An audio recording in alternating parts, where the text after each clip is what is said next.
All right, so I don't have a printer, and Mom and Dad don't have a printer, so you're going to get a little spoken intro. So you know already I'm playing 5 pieces for you today. 1 by Brahms, 3 by Rachmaninoff, and 1 by Scriabin. There were more initially, but some have been cut due to time constraints. So broadly speaking, the unifying theme is that I like all these pieces very much, and so I wanted to play them for you. But there are some interesting connections between the pieces. So I'm starting with Brahms, I'm moving to Rachmaninoff, and then I'm finishing with Scriabin. And harmonically and musically, that is, we are moving to more and more modern sounding harmony as we move from piece to piece. With the exception that Rachmaninoff, I've mixed up within Rachmaninoff, I've mixed the pieces up a little bit, but broadly speaking, that's the arc. But it's interesting to note that all of these pieces are actually written within a couple decades. They're all around the turn of the century. Brahms was born in 1833, but he lives quite till fairly old age, and he was writing his last piano works in the 1890s.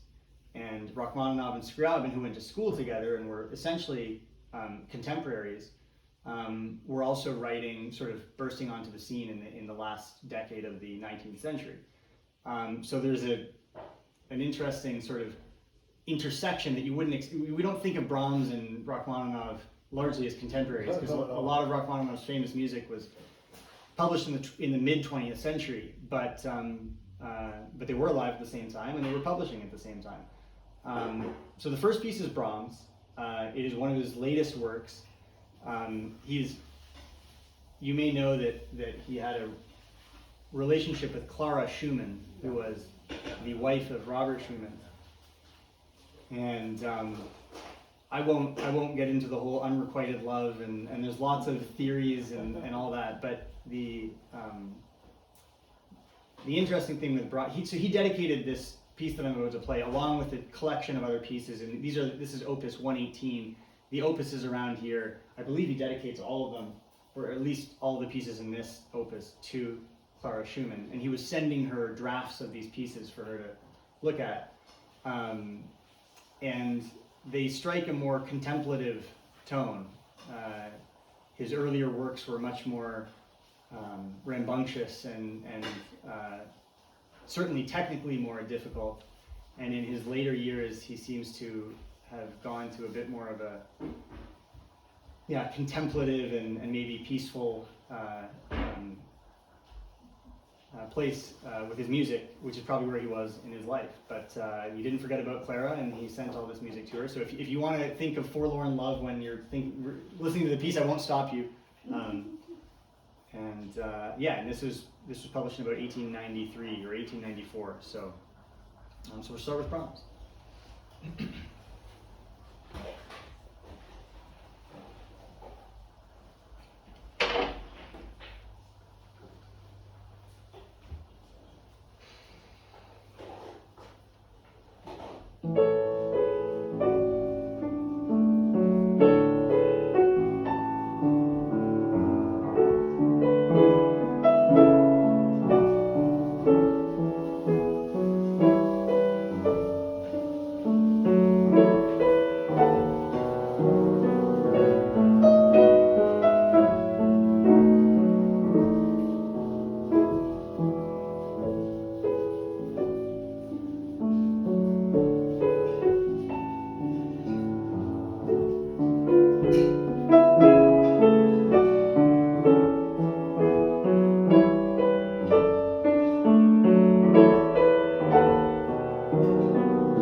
So Rachmaninoff wrote 24 preludes, and other than his concertos, it's probably the music which he is,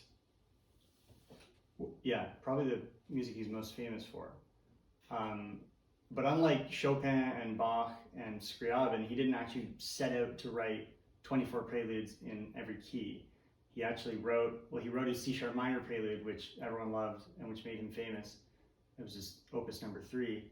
And then he wrote his G minor prelude, and then his opus 23 preludes, there's 10 of them. And I think it's somewhere along writing the opus 23 preludes, he realized he was close to having one in every key. So by opus 32, he finished with 13 preludes, and he very clearly at this point was filling out all the extra keys. So in the end, we have 24 preludes in every single key, but it's not rotating a circle of fifths like Chopin or Bach, and it's not as sort of systematic. And as a result, Rachmaninoff was known, I don't think he ever actually performed the whole set. He was known to pick random ones and perform random ones. So that's what I've done today. I picked 3, not entirely random, 3 that, again, the common theme, I love all these pieces. So 3 of my favorite preludes. You will notice, if I play it properly, you will notice a bit of a mirroring effect between the first prelude in G major and the second prelude in G sharp minor, both of which have a accompaniment in one hand and a melody in the other hand. Rachmaninoff was fond of these patterns that sort of created soundscapes, and so look for that juxtaposition between, or similarity even, between G major and G sharp minor. And listen also for bells. Rachmaninoff loved bells, and he grew up near the big cathedral, and he heard the bells ringing all the time, and it plays in all of his music, and there's almost no piece that he wrote that didn't have some sounding of bells. So listen for the ringing of bells throughout, and we're going to go in almost reverse order. We're doing the opus 32 pieces first, and the opus 23 in D major at the end.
last, but certainly not least, is Scriabin. And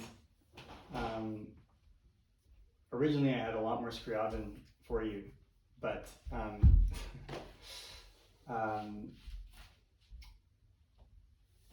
what I've chosen in the end is, what's interesting about Scriabin is, again, he actually died tragically at quite a young age.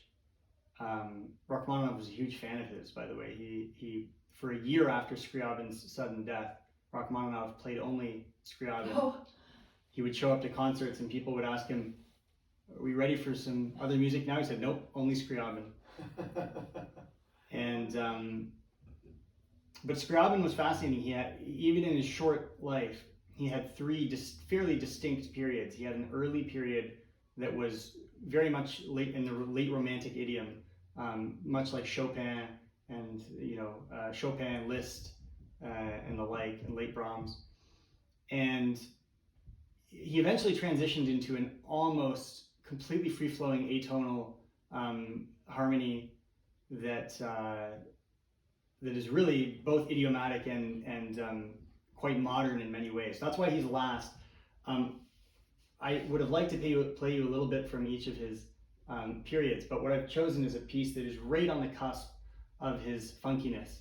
So you hear just a little bit of the old Romanticism, but a fair amount of the unmoored, borderline atonal music that he would eventually get to. And it's fascinating because, again, I mean, he died in 1915, and this would have been published in the very early 20th century. So he was way ahead of his time, way ahead of his time.